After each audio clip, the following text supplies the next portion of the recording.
The mission of Shiva Sai Mandir is to promote the study and application of meditation and yogic sciences.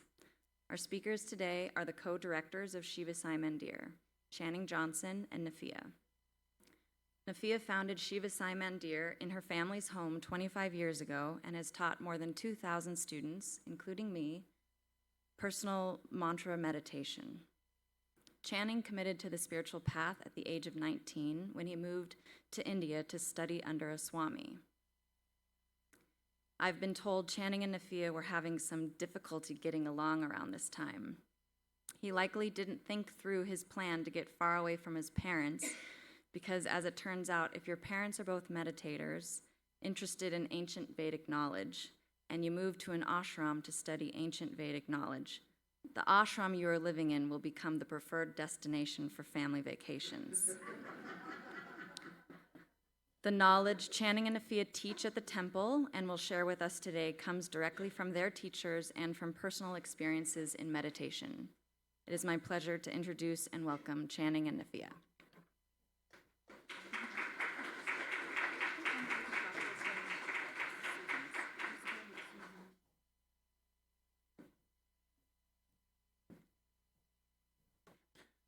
We are so happy to be here, and we brought some of our friends to meet your friends so we can all be friends. I first visited here a few weeks back. It was anticipated that I would be invited to present a sermon.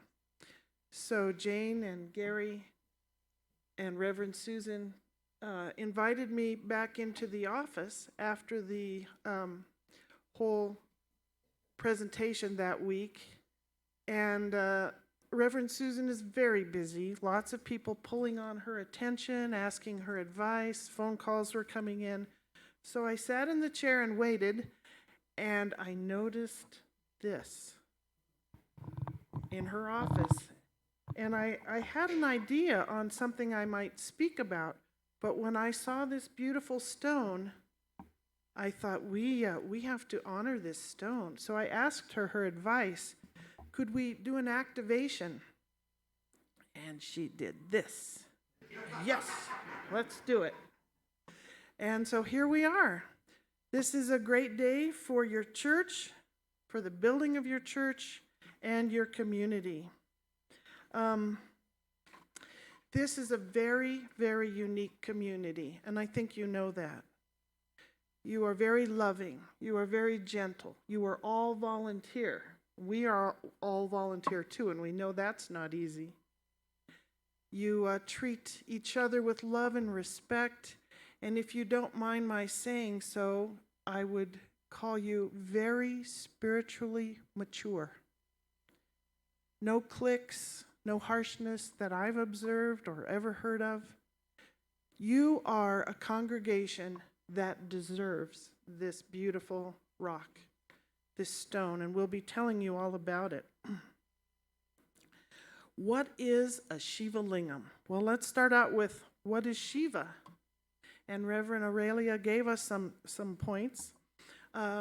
It's more than a Hindu practice. We could say it's deeply embedded into all Eastern thought. There are three principles. We call them the God principles. G-O-D. Generator, operator, destroyer. Shiva is the destroyer of that, but we know that nothing is ever destroyed. So we prefer to think of it as transformer. As Reverend Aurelia said, taking that which is used up, old, stale, disintegrating, and transforming it into something else. Shiva is the inner silence deep within your own soul. Have you ever traveled to some place in nature?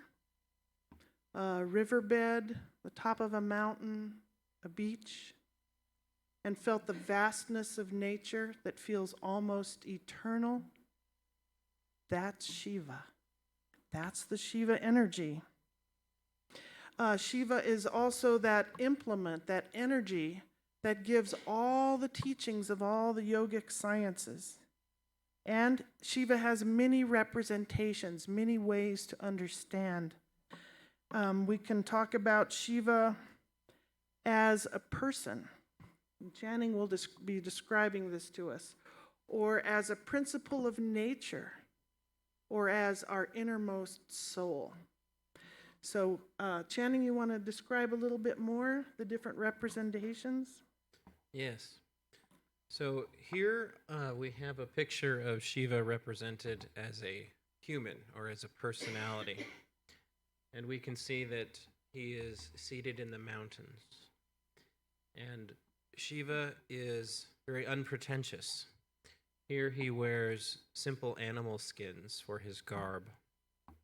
Shiva is often deep in meditation. Sometimes it can be hard to get his attention because he is so deeply absorbed in the infinite. Shiva is very quiet and subtle in his intelligence. Shiva is unperturbed.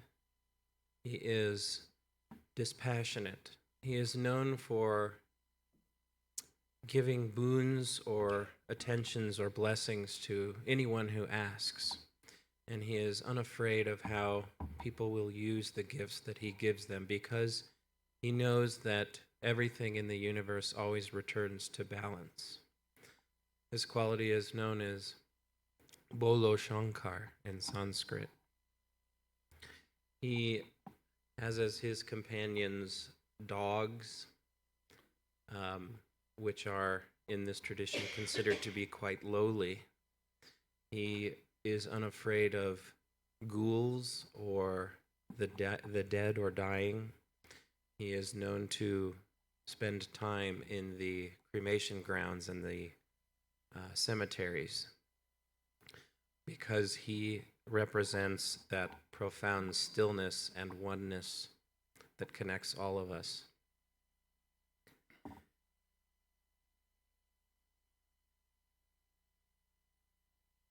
So Shiva is also an aspect of nature, a quality of nature. We could think of him as that silence that we experience, as Nafeeah described, in certain natural circumstances on the beach, top of a mountain. I think of the quiet after a storm when I think of Shiva. He also represents pure potentiality, the unmanifest, that which is still to come, and transformation.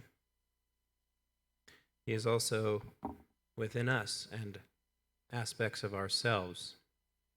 He is the silence within us, the silence that we experience in the depth of meditation, and the connection that we have to the deepest part of our soul.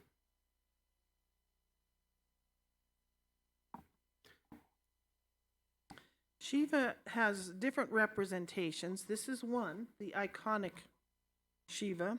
Shiva also can be Shiva Lingham. That is a column or like a phallus shape. And that is part of the tradition of Shiva as the seed of a new creation. And then can we go back to the stones? Mm-hmm. So this is another form of Shiva.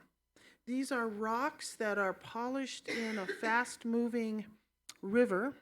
They can be something you can hold in the palm of your hand, or they can be as large as this.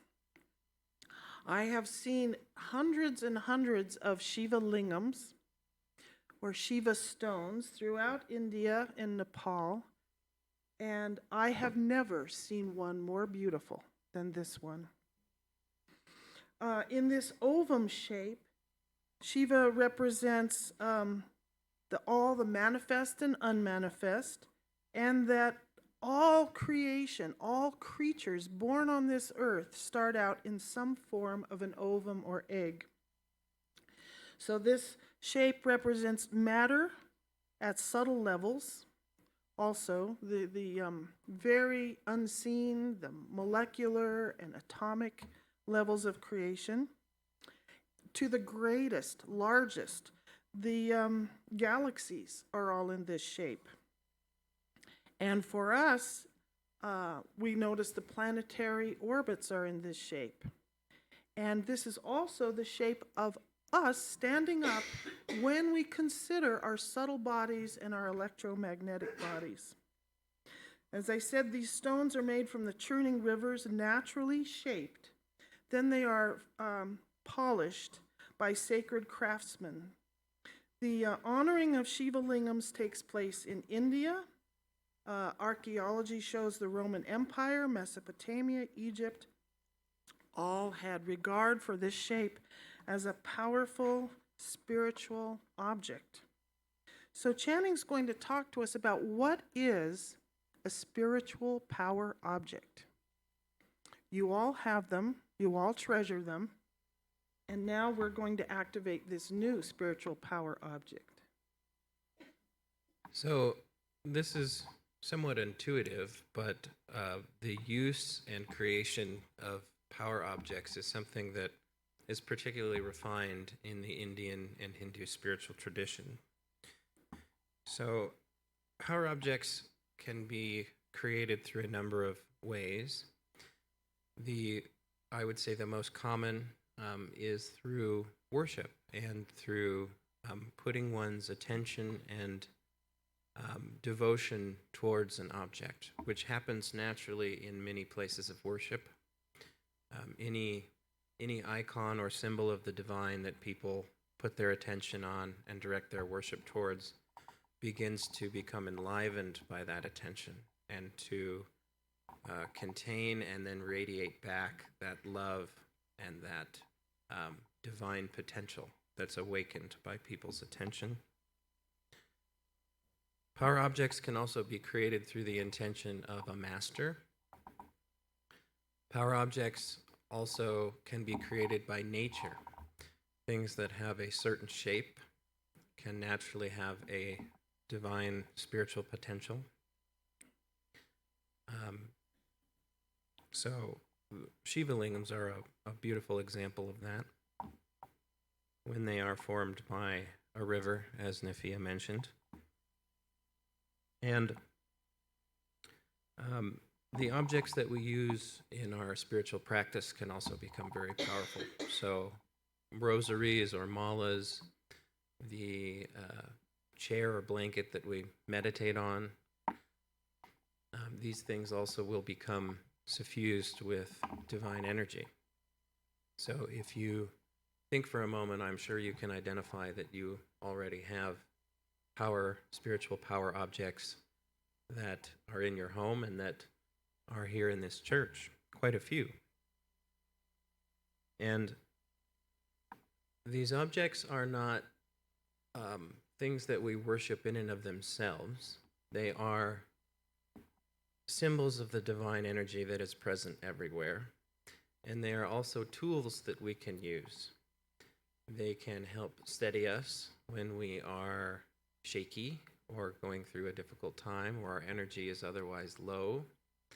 They are tools that can be used for healing, and they are part of what make places like this very, very powerful to visit.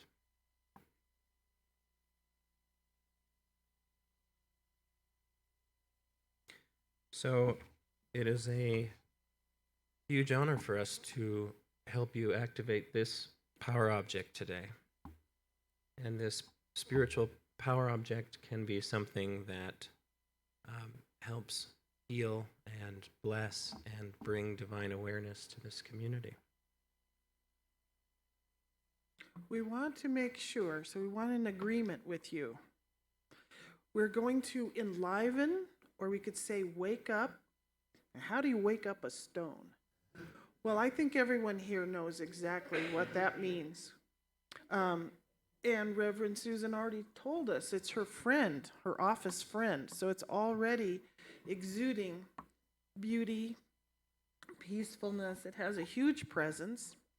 But we're going to enliven that, amplify that through our attention. Now, we don't want to wake up somebody and then ignore them, right? So do you agree as a congregation, however you might do it, that the Shiva Lingam will continue to receive attention? You will continue to offer it flowers, maybe have a candle nearby it. Touch it with love. As much as possible, every day there's someone here. Is that something we can agree to? Yes. No.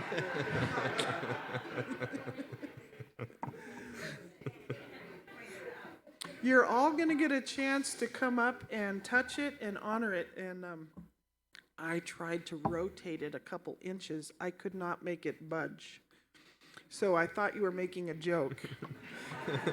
Yeah, let's lift that up. It took a lot of people just to get it in the church, and Reverend Susan's grandsons brought it up here from her office. So we will all see it and touch it directly. Channing's going to tell us a little bit about how it's going to bless you. So we're blessing it, and then it will bless us. So here's what you can expect. So the energy of this Lingham will increase the resonance and the power of everything that you do in this space, all the ceremonies that you have, all the healings that you conduct, all of your intentions, all of your prayers. It will create a protective influence for this space and for the efforts of this church, and also for each of you in your own lives. And it will deepen and expand your spiritual experiences. So we'll begin with the ceremony. Let me tell you a little bit about it. We have several ingredients. We have candles representing the light of life. We have flowers representing the bloom of life. And we have vibhuti. Channing, could you tell us about vibhuti? Vibhuti is sacred ash, and it is used very often in the Hindu spiritual tradition as a sacrament. And ash is particularly associated with Shiva. Ash is associated with Shiva because, like Shiva, ash is considered to be kind of beyond everything. No matter what you burn in a fire, it turns into ash. So it is the final form of everything, and it is said to contain all of the elements of physical creation. There are 5 elements that are identified in this tradition: earth, air, fire, water, and space. And ash is associated strongly with all 5 of those. It is also something that holds the vibration of a ceremony. Fire ceremonies are very common in this tradition, and after a ceremony is conducted, the ash is gathered and is then used as a sacrament. So the vibhuti that we are using today is vibhuti that has come from fire ceremonies. So the flow of the ceremony will light the candles, and in this tradition we make a big sound when we get started. So we'll make a big sound. We've got gongs, conches. We can pass out the bells and the tambourines and everything that we have. So we make a big sound. And then we ask for your guides, your angels, your light workers and teachers to be with you now. Then we'll, through a mantra, then we'll ask with another mantra that the obstacles are removed to our being together and having this ceremony. And then through another mantra, we'll ask that our minds will be illuminated. We'll light the candles, and then the singers will start singing a simple chant. The chant goes, Shiva, Shiva, Shiva, Shambho. Shiva, Shiva, Shiva, Shambho. There's another line, and Nate will be leading, and we have several singers who will be supporting. You can listen to them, that's fine, but the energizing actually comes through the mantra, so we ask you to sing with us. then everyone will come up. Well, I'll put it this way. Everyone is invited to come up. There's some vibhuti in a bowl, and Jane will give you a handful of flowers. And then you will, I'm going to step away from the mic. If you can't bow down, you can simply sprinkle. Or if you can bow down, you'll sprinkle and rub with your right hand and then place the flowers around. So I'll demonstrate here. You just take a pinch, apply it, place the flower. And that is the main part of our ceremony. When we have done that, then we will have a few moments of silence. Nate will be directing this. Then Nate will lead another mantra, a very common mantra you may know, for Shiva, saying that you liberate us from our trials of this world. And then we will chant Oms. And then we will have a final big noise making to send the blessings out from our ceremony. And the ceremony will take hardly longer than the description of how to do it. So, are you ready? Okay, we'll wait just a minute or two till every aisle gets some noisemakers, rhythm instruments. Feel free to make the rhythm with the singing and the chanting if you like.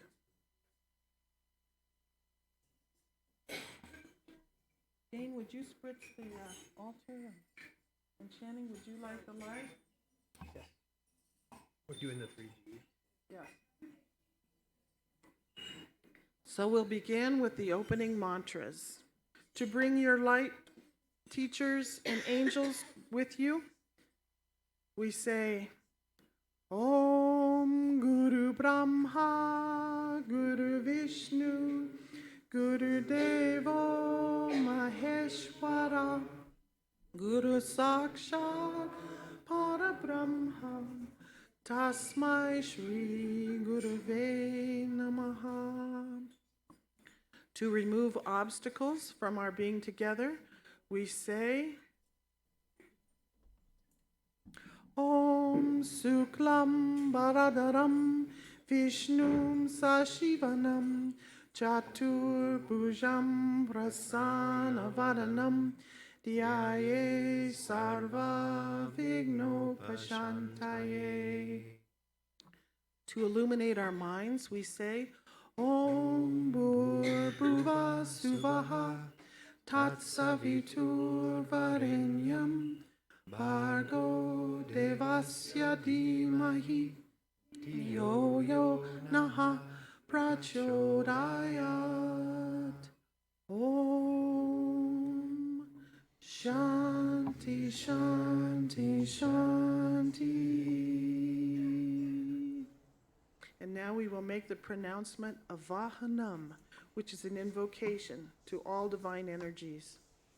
Avahanam. And now we'll make a big sound announcing to all dimensions we are beginning.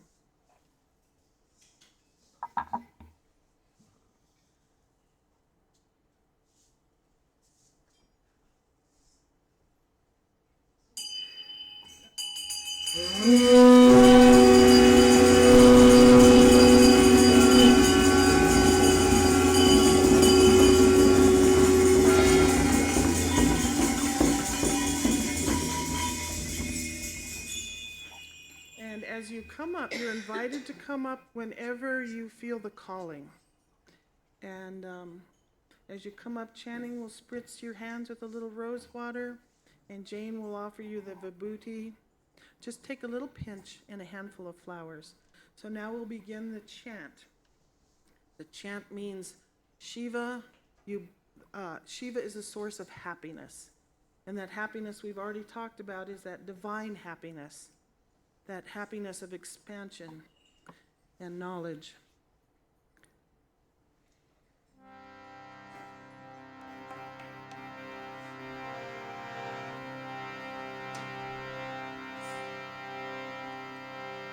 Shiva, Shiva, Shiva, Shambho.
is Om Trayambakam Yajamahe Sugandhim Pushtivardhanam Orvarukam Niva Bandhanan Mrityo Mukshya Mamratat.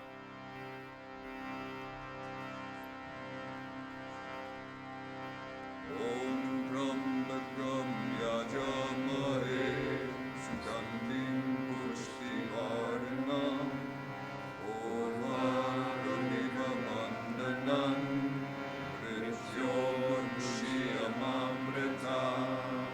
Om Trambakam Yajamahe Sugandhim Pushtivardhanam Orvarukam Niva Bandhanan Mrityo Mukshya Mamratat. Om Trambakam Yajamahe Sugandhim Pushtivardhanam Orvarukam Niva Bandhanan Mrityo Mukshya Mamratat. Om Trambakam Yajamahe Sugandhim Pushtivardhanam Orvarukam Niva Bandhanan Mrityo Mukshya Mamratat. Om Trambakam Yajamahe Sugandhim Pushtivardhanam Orvarukam Niva Bandhanan Mrityo Mukshya Mamratat. Now we'll do some rolling ohms.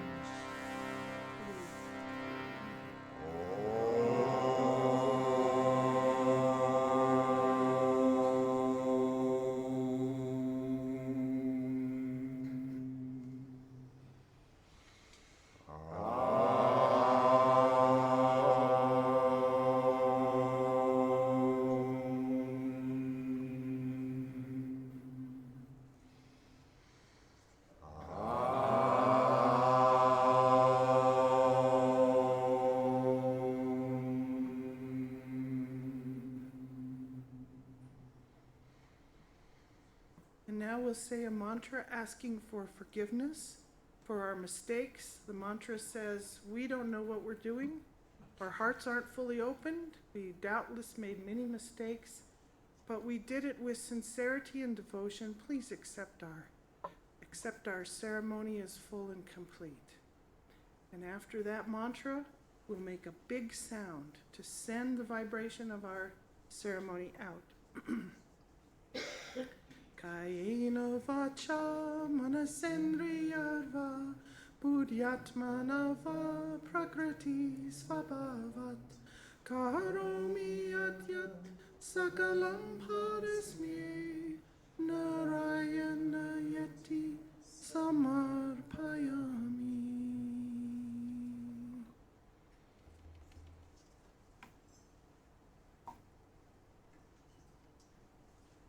Now we'll make a loud sound which will send the energy of our ceremony out into the environment.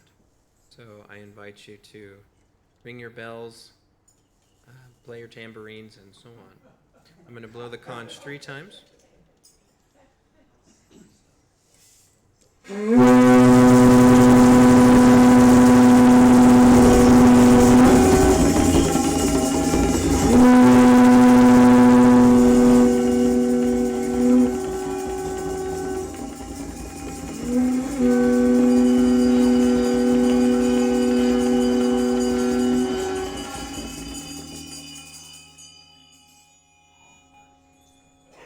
And we say together, Om Tat Sat Om, which means may it be thus. Om Tat Sat Om. And now, as we've learned, we will say to each other, Namaste. Namaste.